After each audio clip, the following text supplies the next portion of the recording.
Hello again. This is Dolores Cannon with the Metaphysical Hour. And we're live tonight. And when we were on our 6-week trip we just got back from, one of the people came up to me and they said, you keep saying you're live tonight, but you don't give a date, so they don't know if it's really live or not. So this is live, and tonight is July the 29th, 2011. That way you can sure that it is a live show tonight. I forgot about that. They have to replay those, and she said... because you didn't used to, but now you are giving the date every week. Yeah, but then she said, you said it's live, and we don't know. Okay, Julia's here, too, and we just got back from a long 6-week tour all over the United States. So we're going to be talking a lot about what we discovered on that, but then also we're hoping we'll get some callers in. Let me give out the toll-free number. Seth said this is a new one that they've just started up, so the old one isn't in effect anymore. The new toll-free number is 888-627-6008. 888-627-6008. Okay, and we came back right into the oven. They said on the news just now 25 days of over 100 degrees. Here? Yeah, that's what they said on the news. And with no rain, and so everything is burned up, the grass and everything. But just now we had a tiny shower. I heard all the grass going, yay! And it's at least kind of settled the dust. But they were talking about down in Texas, they got that big storm coming in. They said for the first time, nobody cares. They want a tropical storm to hit there because they really need the rain down there bad. So for the first time, a tropical storm is welcome. Very good news. Yeah. So they do have some benefits anyway. But we started out on this trip in, what was the middle of middle of June. I can't even remember. It was the 21st of June. When we left here, right after our conference, we started out on this. And we decided we're not going to do any more of those around the United States tours. Well, definitely not right behind our conference. That was too much to put a conference and then their tour. And it was just, that was so much. It seemed like, and then at the same time as your 3 waves coming out. It was 3 major things we had going on all at once. And that was a bit much. Yeah, and we hadn't even really recovered from putting on the conference, and that's a big deal to do that. But we did it because we did it last year. But we're not going to do it again because, especially that close, because that was just too much. And we were on the road for a whole 6 weeks. But we started out the middle of June. We went to where my older daughter lives in Front Royal, Virginia, which is just outside of Washington, D.C. So we were in that area, and there we just gave a lecture. Right. And then we went up to Boston, and there we had lecture and classes up there. So we've had 5 classes on this trip of the first part of the hypnosis school. Level 1 classes. Yeah, and then we had 3 level 2s. Right. So it's been really busy. In every place we've had lectures. So we went to Boston. Then we went up into Canada, up to Sudbury. And I've never been up there, and I'd never even heard of Sudbury before. But it turned out... A lot of people kept saying, what are you doing here in Sudbury? That's what they kept saying. What are you here for? We're not sure why we're guided to go to some of the places that we go to, but we do. We are, and we do. So that's what people ask us to come, but we never know what there's going to be when we get there. But Sudbury turned out to be a very interesting place. I'd never heard of it. But it was much larger than I thought. We drove in, you couldn't tell because it's kind of spread out. But it's 120,000 people up there. But it's got an interesting history. I found out a lot from the cab drivers, and then some other people sent me some stuff about it, that underneath Sudbury, it's the second largest crater in the world. Underneath it, or that is Sudbury? That whole area there, because they said almost 2 billion years ago, a huge meteorite crashed there. They said it was as big as Mount Everest. Now, that's a huge piece of rock. Could that be the meteorite that you talk about in your books that brought the bacteria? Or? That's what some of these people have sent me stuff about it because there have been a lot of speculation. But that's a huge piece of rock that crashed. But, back in those days, that was about the time that one planet. I was just going to say, I bet it was a piece of that planet. But it exploded. The one that was where the asteroid belt is now. In my work, we found out there was a planet there, and when it blew up, the pieces went everywhere. And they said Earth would have been hurt even more, but it was behind the sun when it hit. Otherwise, it would have got a lot more damage. But that, in the things I get in my work, and it's not really scientifically proven, but I keep getting the same information over and over again. They said this is what happened to Mars, and when it blew up, it took all of the atmosphere from Mars. But it did have a lot of meteorite damage on the moon and also the Earth. And any large round bodies of water usually was caused by one of these meteorite pieces. But this was about the time I think it would have been. But they said this huge piece hit where Sudbury sits now, and it ended up, it's one of the biggest mining operations in the world. They said it's just about the deepest mine in the world, go all the way down to that. And they were telling us while we were there's all kinds of metal that are extracted out of that, nickel, and I don't remember what the other ones were. There was a whole lot of different metals and some gold, but mostly other metals. And the cab driver said without that mining industry, Sudbury wouldn't even exist because everybody there has something to do with the mines. But they're very, very deep, and they're pulling this metal out all the time. And I noticed something strange while we were there. The energy was different. Yeah, the energy was different, definitely. We were having issues with energy there, I remember. Yeah, because, everywhere we go, it seems like we end up in vortex areas where there is strange energy. But this was a strange energy there because... I just heard that we are the vortex that we feel. Haven't you heard? Okay. Yes. But because when I was doing my class, at first I was all confused, and I never get confused. Right. And it was like there was something there, and we kept saying, well, maybe it's coming out of the ground from where that is. But they said also it's the only place in the world where a lake is completely surrounded by a city. The lake there at Sudbury. It's beautiful. It has mountains around it and the lake. But there was this unusual type of energy that was very noticeable there. But this is, imagine the deepest mine in the world. They go way down to where that meteorite is, I guess, or the remnants of it, and they're extracting all that metal out of it. But I wonder what caused them to ever go look for it in the first place. How would they know it was there? Oh, I guess the same mining way they do with all kinds of mines. Yeah. I don't know. Most of the mines, like the gold mines out west, they would find in the water. Yeah, and then they know that there was something there. They trace it back to the mountains. I don't know. They didn't have metal detectors back in those early days. How do we know? That's what I'm thinking of. I mean, we're thinking, oh, they didn't have this and this, and it's like, who's to say they didn't? They had some way of detecting. Well, I don't know how they do mines at all, but this one is the deepest in the world and the second largest crater in the world, so it goes way beyond just where Sudbury is.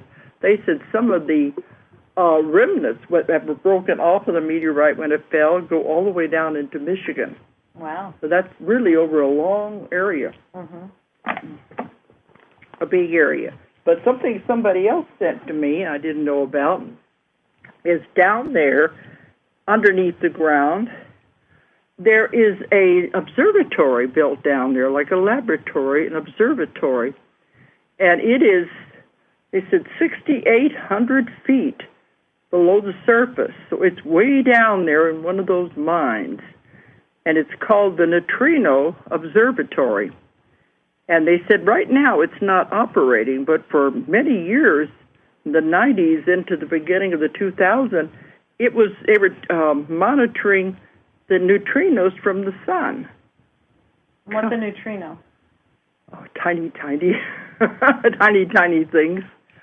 Okay, so neutrinos from the sun. What they're monitoring? I don't understand what they're monitoring. Well, it said they were monitoring it to see the effects of the sun on the Earth. Mm-hmm. And that it started back in the 1960s. It says it was the first time they ever began measuring solar neutrinos reaching the Earth.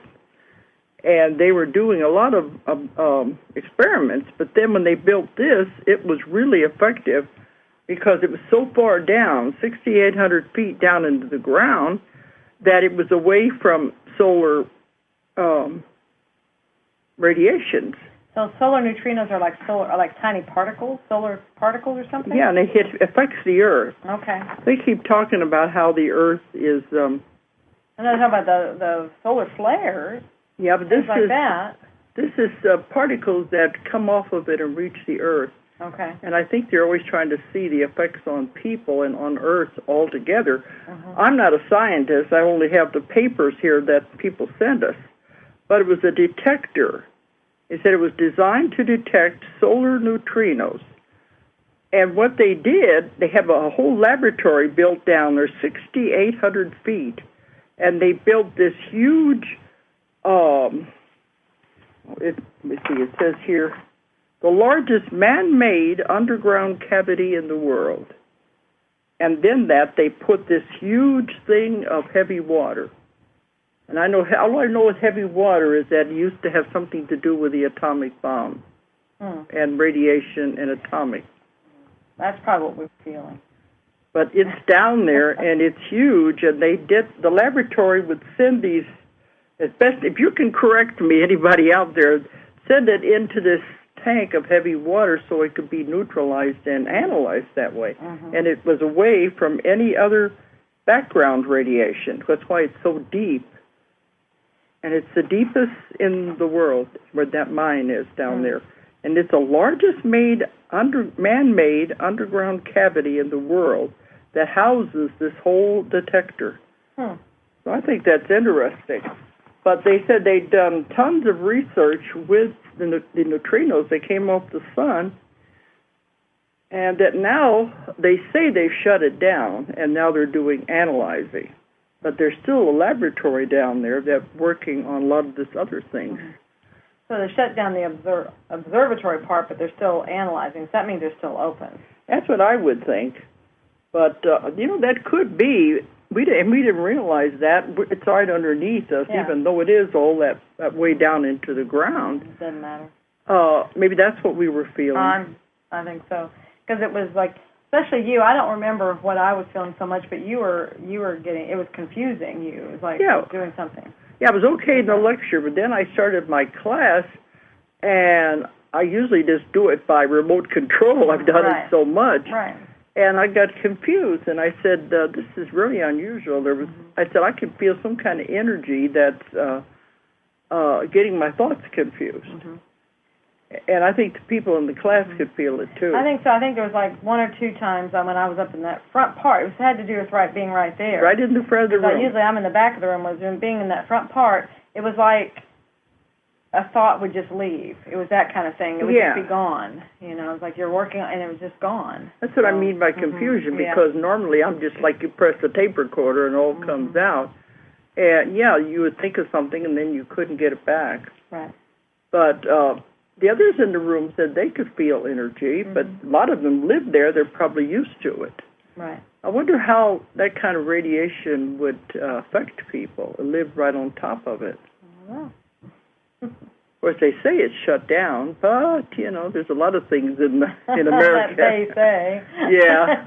I've had a lot of experience with that they say the government says these things aren't operating anymore, and then we find out they are. Well, that's what I meant by it may not be observing, but it's still open because it's analyzing. So that means it's still, there's still stuff going on. Yeah. That could be all it takes. Just because they're not observing doesn't mean nothing's happening. Because imagine the laboratories that are going to study something that tiny. And so So there's a lot of experimental stuff going on. And they did say this may have something to do with the collider experiment, too. And, we studied that when I was writing my book about the three waves. Yeah. The collider experiment, where that's also the largest tunnel in the world, where they're building that. This is the largest underground cavity. Everything is the largest. The largest. Well, eventually they're going to tap into these underground cities that are up in there if they keep going down far enough. My goodness. Yeah, because we know they're down there. I heard they already know about them. They've already done it. They probably already I would think so, because they keep, somebody might. I mean, they have to, because they keep going. How far can we go? How far? Because they said, that's all of this is in the crust of the earth, and you can only go so many miles, and then you're going to get into the underground cities. Yeah. And in my work, we found out that the entrances to a lot of them are underneath the pyramids. And the entrances to the underground cities were built before the pyramids were. And then a lot of the survivors of Atlantis went down there. And I don't remember which book of mine we have about that, but they said that there is like a miniature sun. Yeah. And they have daylight. It'd be like 24 hours of daylight. But that was put down there by the ETs. And it has water, it has cities, and it has dinosaurs, it has all kinds of animals. And they said their computer system is way, way beyond anything we could even imagine. It's so advanced. And they have transportation. They can go up to 3,000 miles an hour. So they can get from one part to the other real fast. But because they're not involved in war and all these other things, they've had a lot of time to really develop their technology, and that they have highly technical computer systems, not at all like ours. But I think I remember if that's in book 2. It's in one of them. It's in one of them. It's 1 or 2. About the hidden cities. Yeah. But there's a whole civilization, and they said they have no desire to mix with us at all. I don't blame them. They're quite peaceful down there. And when I first began getting this information, it reminded me, those of you who are been in metaphysics for a long time, as long as I have, you remember about Admiral Byrd, whenever he was exploring on the North Pole, and that he discovered the entrance to an underground city. And he was reporting about that.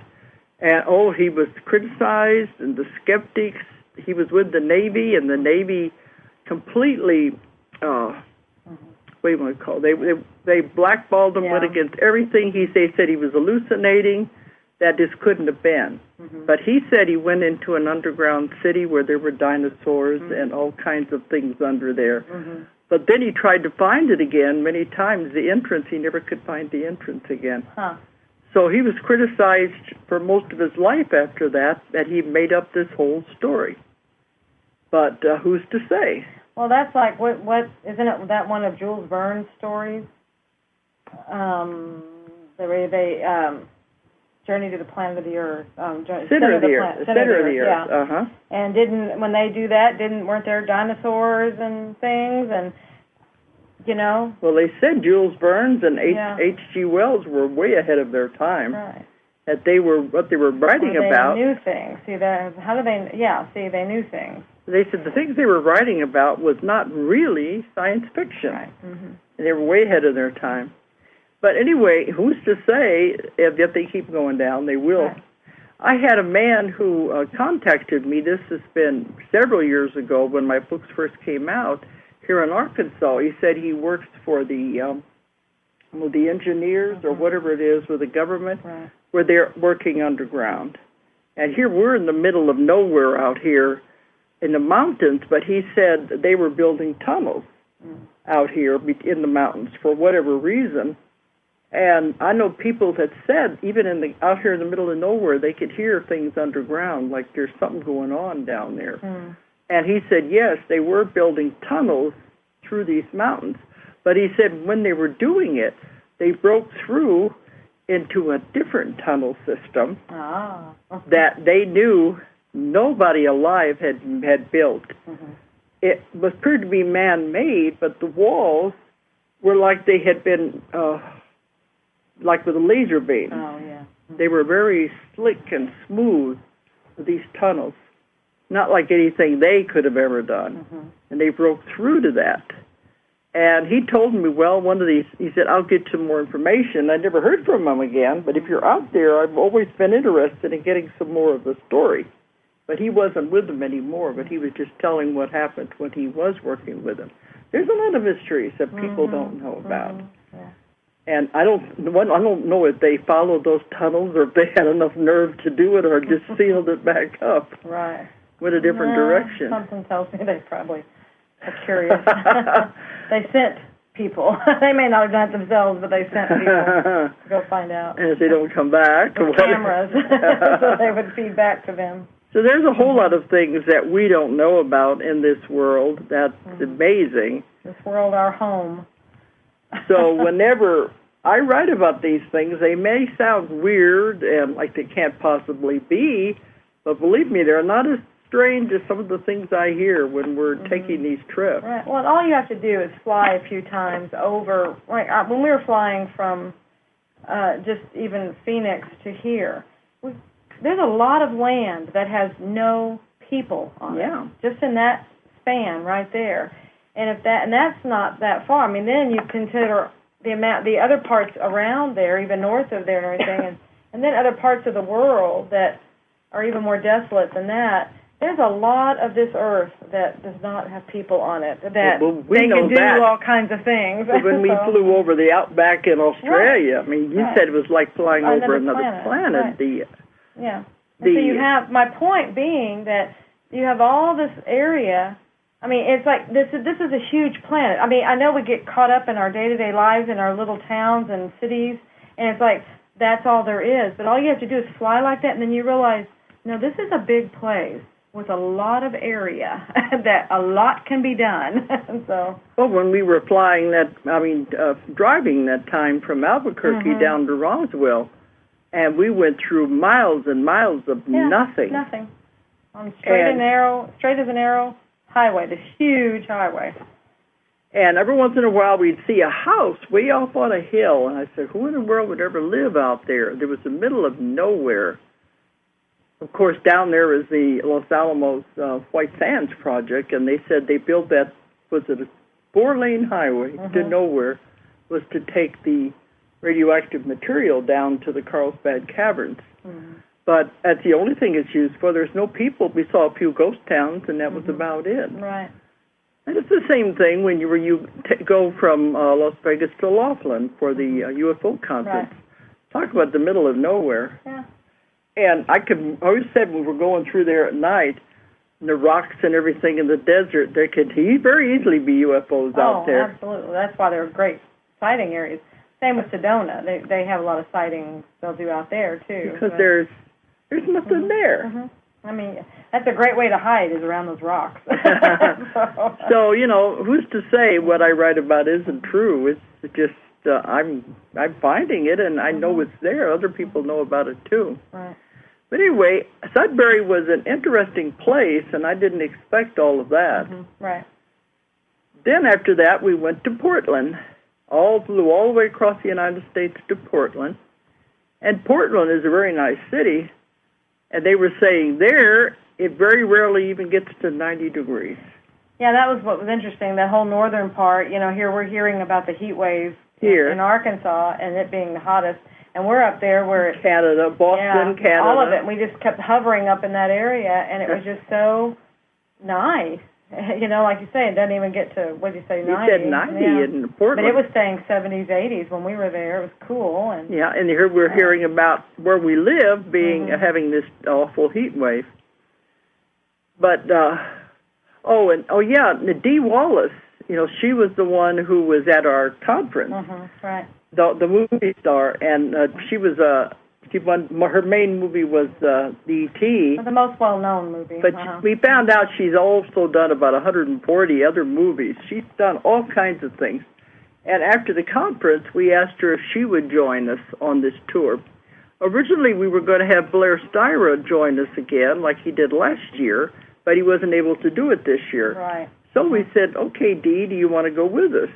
Oh, she agreed. She couldn't do all of the stops, but she did do Boston. She joined up in Boston. And that was fantastic, yeah. Oh, and then she joined up with us in Portland. Portland, right. And Sedona. Right. She couldn't come to all of them. But, oh, she is a firecracker. Yeah. She really knows how to stir the audience up. She has so much energy. Well, if any of you are not familiar with her work, you really need to check her out. She's really into some very, very good stuff, and her whole method is just fantastic. And it breaks right through any barriers you have. Well, we're not saying that because we have published 2 of her books, but that's why we published them, because we saw what she had to offer. Absolutely, and totally resonate with it. And so, of course, I mean, that's the way it has to be. We have to. I mean, we only endorse people that. I mean, that's why who you publish. That's who we publish, and only people that we believe in. You know, and we believe in their work. So I say time and time again, I don't publish junk. That's right. Have to be people that we understand the work and believe in it, and that I back them 100%. But one of the books of hers that just came out in time for the conference is called The Big E. And as I read it, and her other one, Conscious Co-Creation. Conscious Creation. That one is coming out now. I found out she just has a different name for the same thing that I'm working with. Right. What I call in my work the subconscious, or my students are calling it the superconscious, or the SC. Right. But this is the power that I work with and get my information from. She calls it the Big E, which means energy, which is the same thing. Yeah, it's just absolutely huge energy force, and she's learned how to work with it and how she teaches people how to work with it in their daily lives. Right. So she has a really good lectures that she really lets it all out.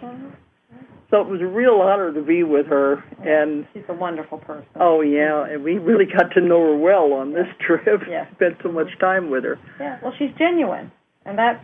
She's real. Yeah, absolutely. We don't know fake people. I'm seeing that. They don't stay with us very long if we do get around fake people. No, I think we would be able to see through them pretty quickly if they were snobs or wannabes or, you know, the ones that aren't real. We could see through it pretty quick. Right. But she joined up with us in Portland, and also there was a fantastic lecture there, and she took my class there too. But then we went down to Palm Springs, California, another place we had never been. Right. And that's like an oasis in the middle of the desert. It's got mountains all around it, big mountains and desert, but it's just palm trees. It's just like a little oasis right in the middle of the desert. Very, very beautiful. And that one, Dee didn't have to go to that one because at that lecture and class, Lindsay Wagner lives down there. Right. So she came and was couldn't do her entire presentation. Right.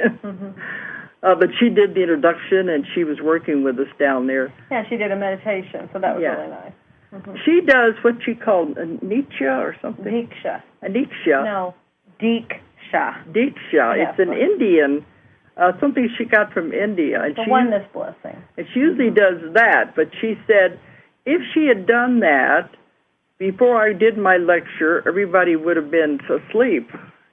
Well, they have to process for 30 minutes after they do that. So then they'd be processing that and then come back up to process your information. And it would be a really long evening. It's like a long meditation. It puts them down, and then I'd have to bring them back up again. So she decided she wouldn't do that at ours because we didn't want that to happen.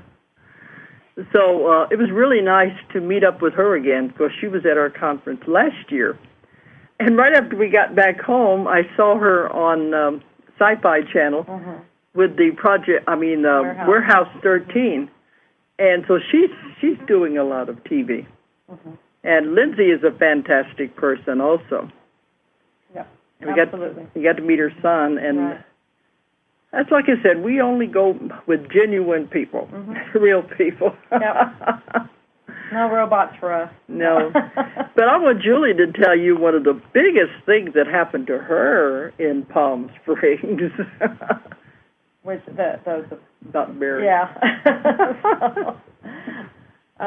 Well, it just goes. I mean, I said a long time ago. I mean, those of you that don't know, and you probably don't know on this one, but I'm probably Barry Manilow's original fan. Okay, so that'll give you an idea of how old I am.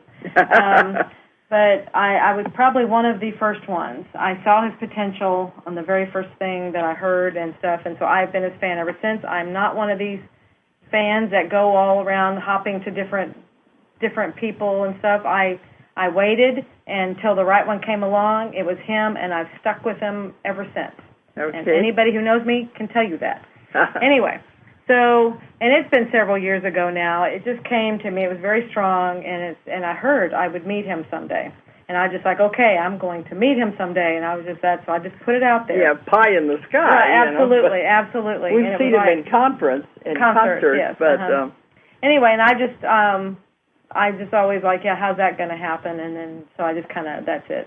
Anyway, so this trip, it was a huge step closer, step closer to that whatever. The reality you're trying to create. Well, and it's not that I'm trying to create it. I just put it out there. Hey, you did it, so why can't I? You know. Sure. So I mean, it's just out there. If it happens, fantastic. Okay. So anyway, I don't. We found out that he lives there. Yeah. Well, I had heard that he lived there before, but you know, he has his shows that he does in Las Vegas, and so I didn't. I just knew that he lived there. And then the person that was helping us coordinate the event, I knew that he knew of him living there. That's all I knew. I didn't know any more than that. So anyway, somehow it came up in conversations, and then it found out that he actually had done courier service for Barry. And had done a little work for him, running errands for him and stuff as a courier for him. And anyway, long story short, he got permission from Barry's assistant for us to go to his gate, the gate of his house, and have a picture made in front of the gate. Now that's a big deal, okay? It is. You know, and apparently Barry was leaving. He was leaving that day. Was going to be gone for 10 days to be on a tour promoting his latest album. And he said if he wouldn't have been leaving, then he might have been able to arrange a meeting. And you know, it's actually. Just a picture in front of the gate, just to be that close, that's probably all I could handle at this point. So it was wonderful. The gate is beautiful. Just, you know. So anyway, we went there. Security camera. Yeah, the security camera and stuff. So that was a big deal. So, but it definitely was showing me here's one huge step closer. And so don't be afraid to put big things out there because. It's weird how things maneuver around, you know. I mean, that was a lot of years ago, and somebody might say, well, it's not really, you know, how is that anything to do with it? But I put it out there a long time ago, you know, and then I just let it go. Who's to say? A lot of those things have to maneuver. So, yeah, who is to say? Well, so anyway, that was fun. That was cool. But he said that Barry doesn't stay the night in Las Vegas. Right. He flies back and forth every night or every day. His own plane. Right. And he wants to sleep in his own bed there in Palm Springs. Yeah, I don't blame him.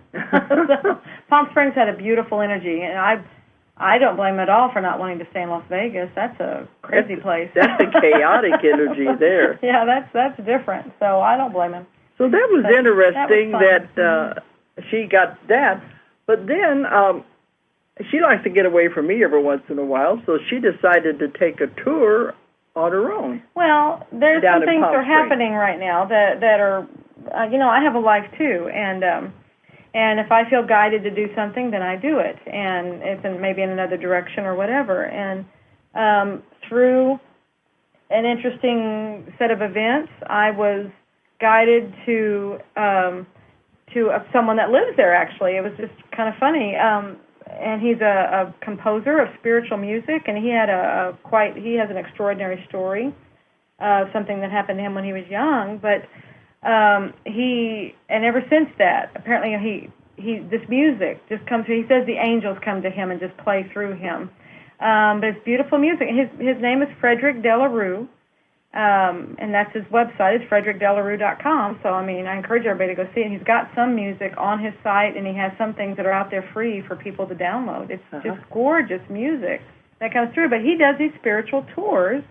But he doesn't publicize them. No, he doesn't at all. He said he feels, people just find him. If they find him, then they are meant to be there. So, see, that's one more thing of, that makes it even very, very special. And so it's almost like, because I talked to people that were there, that lived there, and they knew nothing about this. And that's what he told me. He says, I don't advertise locally. I just have my website, and then people just feel drawn. If they feel drawn to come to me, then they're supposed to be there. The local people don't even know the things you saw. Exactly, yeah. But one of the things that he felt very strong about is what Palm Springs was actually founded on, was this angel on the rock. That's how the city ever formed. Oh. So it actually formed from a spiritual basis. Uh-huh. And because when they were coming across, this is my understanding of his story, when they were coming across the desert, to go to probably Los Angeles to get to the ocean, to get to California. Right, they were going across these mountains, and all of a sudden, this one man, he saw the angel. He's like, he stopped everybody, the angel, and so they all had to stop and just stay there, and and whatever for a while and stuff. And so little by little, that's what happened, is that it was the angel. Everybody came there for the angel, and so that's how the city was formed. But then over the years, the celebrities started coming, and I guess it lost all of that, what it was truly there for in the beginning. So that's where he was drawn there 10 years ago, to bring people's awareness of the angel and the whole purpose of Tell them what it looks like. It looks like an angel. It's an angel on a rock. It's the side of the mountain. It's actually an angel. It's carved in there. He said it was not done by man. It's just there. And it's not like it's something, he just says it's not done by anybody from here. What that means, I couldn't see it close enough to see if it was a natural formation, but it didn't look like it. It actually looked like a carving in the side of a mountain. Yeah, but that long ago, who would have carved it that long ago? Exactly. And so he's saying it's not done by man, or at least not by our current civilizations or something. Did it have wings or what? Had wings, had the whole bit.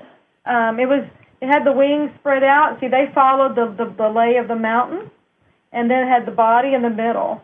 But to me, when I was looking at, because that's what he does, he'll bring people there and just says, do you get any messages? What is it telling you?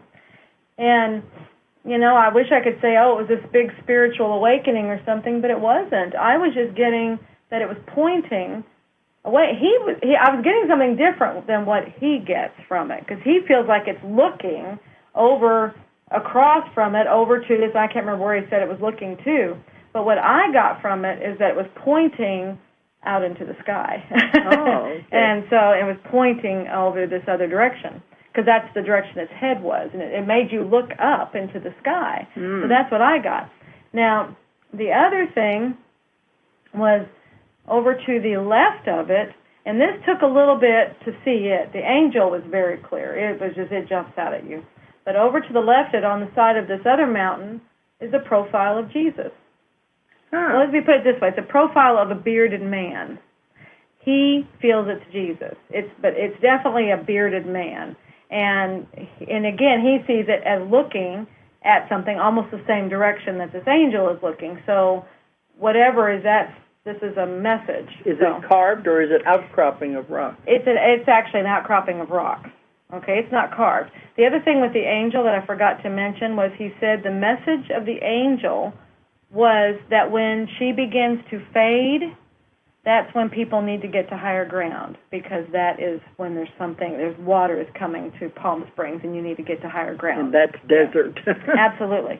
It's like that's when, it's like when you see me fade, get higher ground. And that's why, to me, maybe that's why she's pointing up. You just kept saying she's pointing up. So I said she's pointing to the top of this other mountain was part of it. So, which was the highest one. But anyway. What else? Those are the two main things that were part of that tour? That was the first part. Then we leave from there and we go through this place that everything, it's built over this huge lake so every place in that, every home, every property has a hot spring because you go down, you tap into this lake, which is all hot water. And so we went through there, and then we went over to, we went to the San Andreas Fault. I was walking on the San Andreas Fault, is what it was. So, but it was part of it because that goes a long ways. But it was right there. It goes all the way up to the coast of California. Right, and there's these two oases that were there from, and it was really interesting to learn how this happens, is because that fault, again, here's that water, the fault moves and water comes up through the fault. And so then because of that water coming to the surface, then there you have an oasis. That's where all these trees grow. I mean, all of a sudden you just have a bunch of palm trees and all this lush greenery. It's jungle of palm trees. And it's from the water seeping through where the fault line moves, where it keeps moving. And they said they'll have, I said they're tiny tremors. It's just constantly moving. But it's just these pockets. It's not all the way along the line. It's just these pockets. So anyway, the first one you go in, and it's a park. It's privately owned property.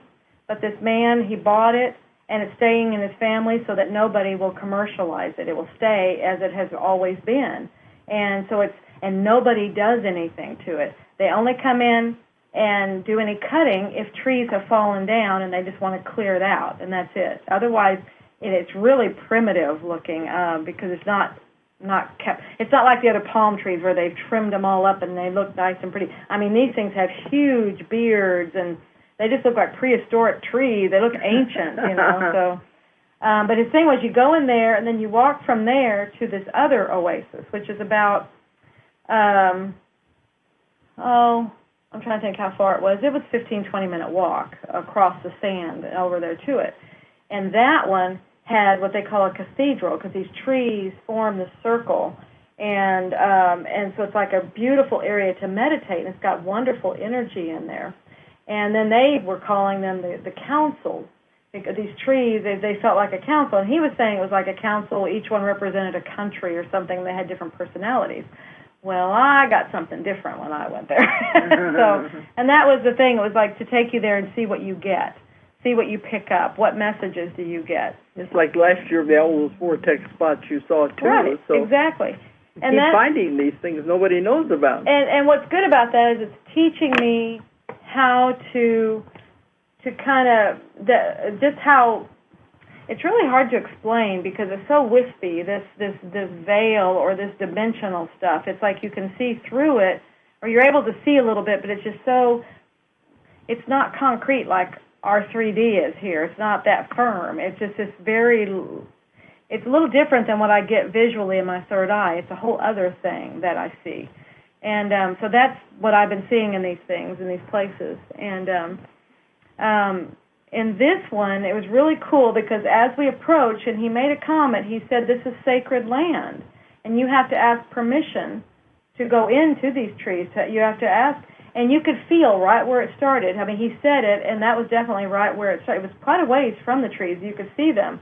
And so we asked permission. You just ask it mentally. And then you could feel it when it was eased, and you could go in. I mean, all this you could feel. What would happen if it wouldn't want you in there? Yeah, I don't know. But I think just by asking, I think people go in there all the time. Regular tourists go in there. And he said he's been in there many times, and these kids will come in with their games and all that stuff, making all kinds of noise. And he said the trees shut down. They completely shut down their energy. And he's in there trying to meditate, and they're doing all this noise, and you can feel it. They just shut down their energy. So that's what happens. They won't won't allow you to see them. A lot of people don't feel the energy anyway. Right. Well, if they're just coming in there and talking and stuff, you have to appreciate it. And I'm being reminded of some of the things I was told that happened that I'd actually forgotten about. So this is really cool.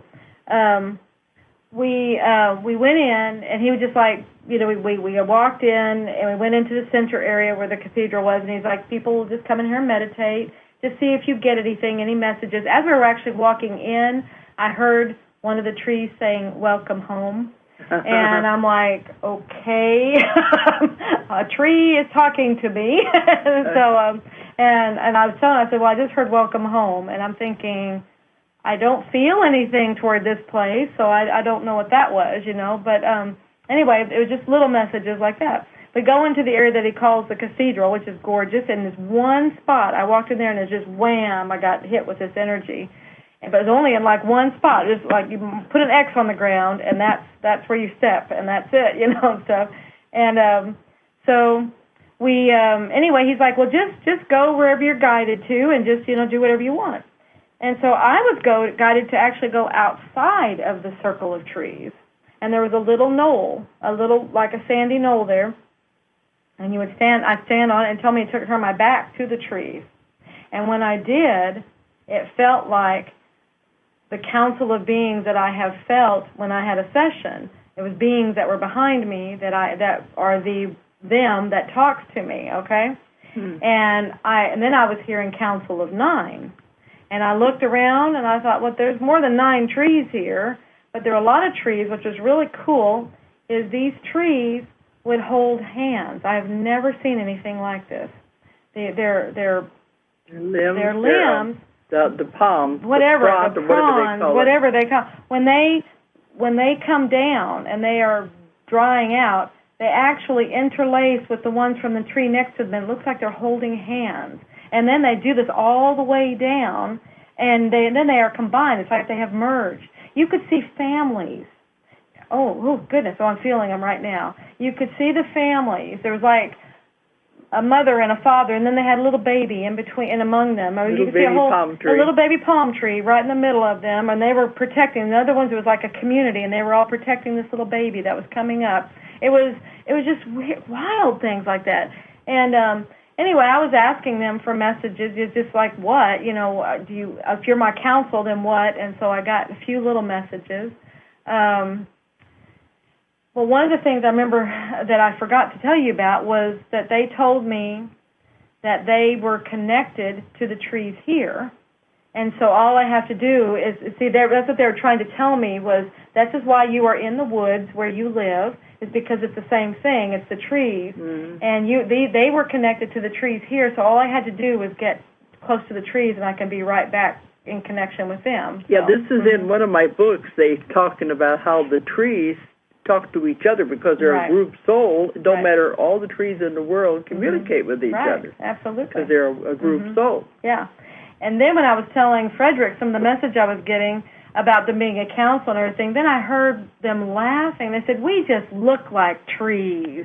And I'm like, oh, my God, what am I in right now? It was just this weird, but to anybody else, if you were just walking through there, you're walking through a group of trees. But it was just this other thing that we really, really, really need to be open to.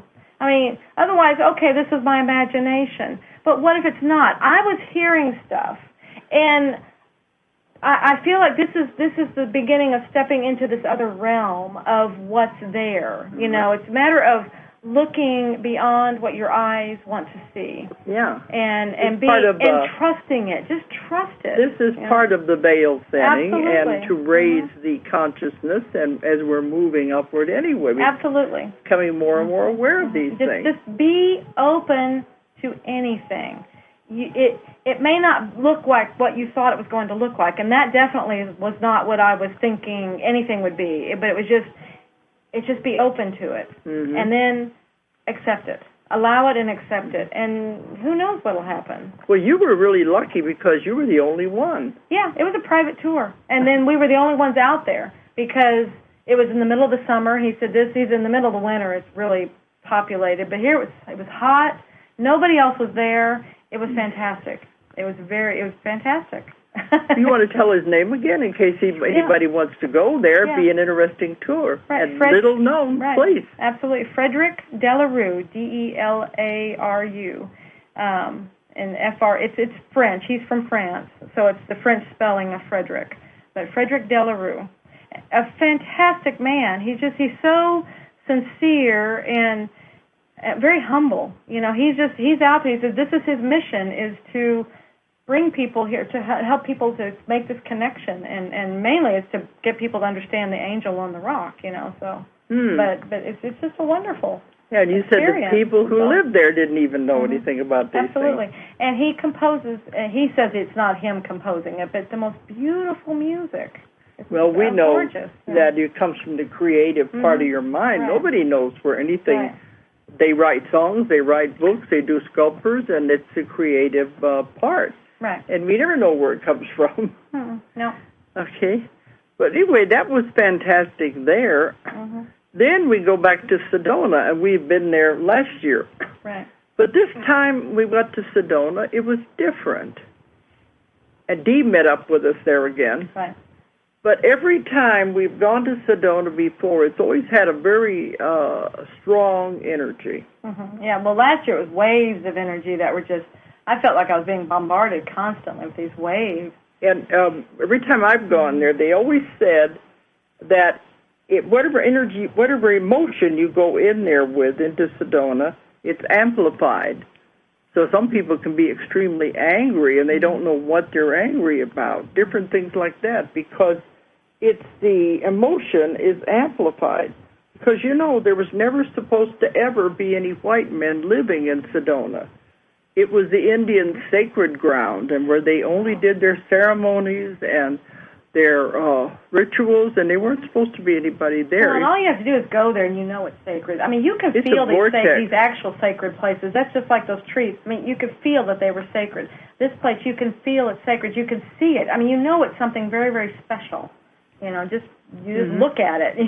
That's like Dee was saying. You know, that's how the Indians knew there was a God. I mean, you look at these mountains, you know there's a God, and you look at them. Because all of a sudden here's these red rocks in the middle of these other mountains. Like, where did they all come from? But anyway, the energy has always been very strong. I always wondered how people could live in that kind of energy. But this time it was different. It was different. I didn't feel it. And you said you felt it differently. I felt it differently. I didn't feel it like the waves. It wasn't a conflicting energy at all. It was something that was it was actually like I was riding the energy, and it was just felt very, very good. Yeah. Very at peace. Yeah, it wasn't the other conflicting energy as it was before. And I noticed, and I didn't say anything about this, and I noticed it later, when we left there and we got to Phoenix, that's when I felt bombarded. It was just like, that's when I really noticed the difference. All the people when there. When we first went to Sedona, it was like, where before, that was where you noticed the energy. But this time it was very comfortable. And then I went to Phoenix, and I felt like I was just, it was so much noise. It was when we got to the airport, so many people, there was so much noise.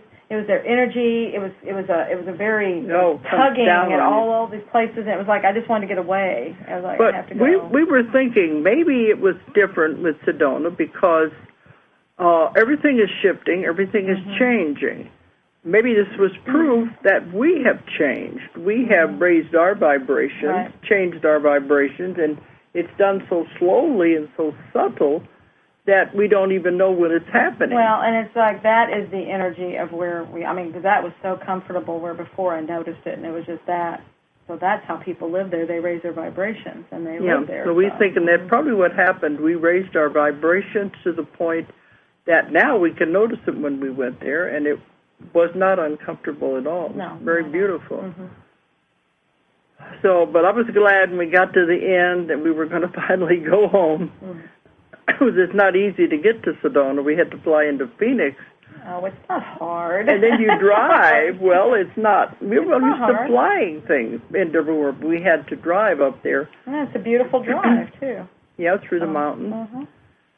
But anyway, that was a 6-week around the United States tour.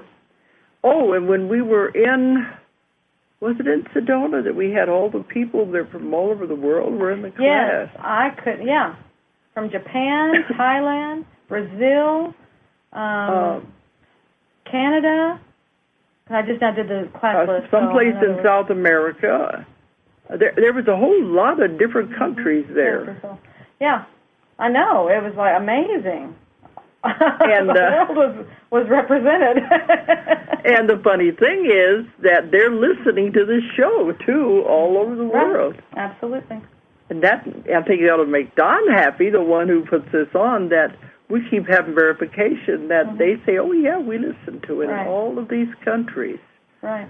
And they came for the class, and I kept saying, well, I'm going to, once in Japan and Thailand, I said, I'm going to do a class in another month, a couple of months in Singapore. Yeah.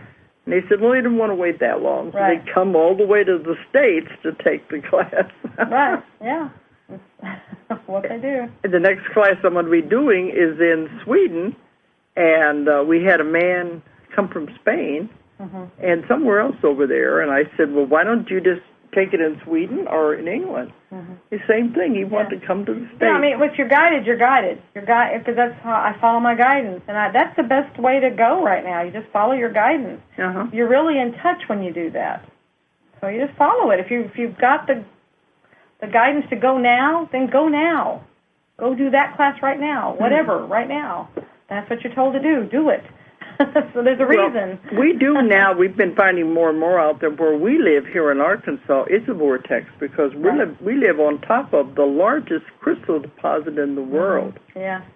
We didn't even really put two and two together. No. But the crystals here in Brazil is where they get all the crystals from. But I guess that's why we can feel, we've had the peaceful energy. We like to come back here. I say it recharges my battery.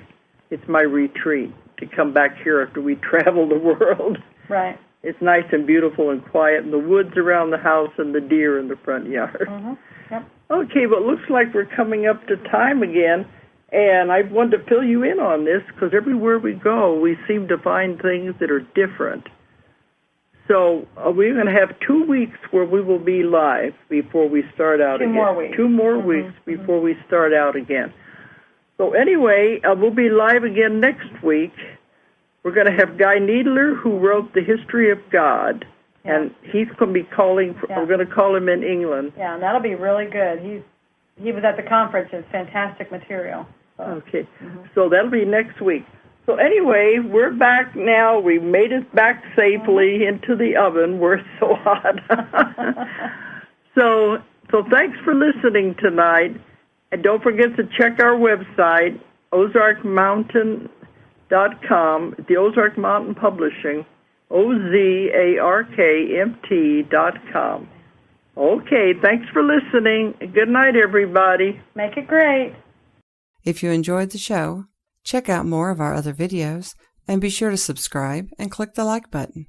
Thank you for listening to the Metaphysical Hour with Dolores Cannon.